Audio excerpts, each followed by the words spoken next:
accounts ng isang bangko sa Cebu ang nakablock bilang pag-iingat sa umano'y ATM skimming. Marami na raw kasing nawala ng pera sa kanilang bank account, kabilang ang mga kawani ng gobyerno. Makibalita tayo kay Chona Carrion ng GMA Cebu. Sa mga automated teller machine ng Land Bank of the Philippines, nakapaskil ang isang abiso para sa mga customer. Pinag-iingat ang mga customer sa isang tao na sinasabing sangkot sa ATM skimming. Nakalagay rin sa nakapaskil na abiso na ipinagbabawal ang pagsuot ng sombrero, sunglasses o hood kung magtatransact sa ATM. Ang hakbang na ito, ginawa ng bangko matapos makuha sa isang ATM nila sa Mandawi City noong February 27 ang isang skimming device. May nakita rin daw silang skimming device sa ATM nila sa Barangay Banilad.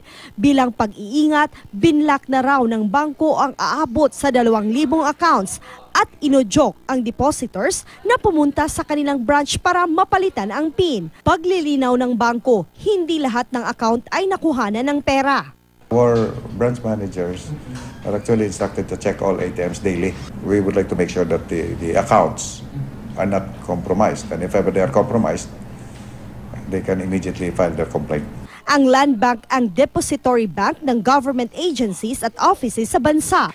Sa opisina ng Population Commission, 5 empleyado ang nabiktima raw. Isa sa kanila nakuna ng 20,000 pesos. Dahil dito, umiiwas muna ang opisina sa paggamit ng Land Bank ATM sa kanilang mga transaksyon.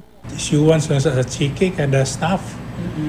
This will be done until such time na mabalik atong confidence sa system ba sa Land Bank.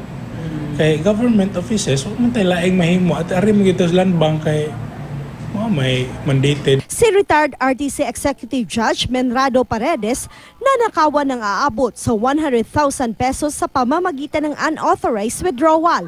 May nangyari rin daw na unauthorized withdrawal sa account ni Cebu City Mayor Tomas Osmeña. Nangangamba rin daw si Osmeña kaugnay ng pag-clone ng mga ATM card. The banking industry has a responsibility. Right now, I see across the board is that they are not upholding the responsibility of the people.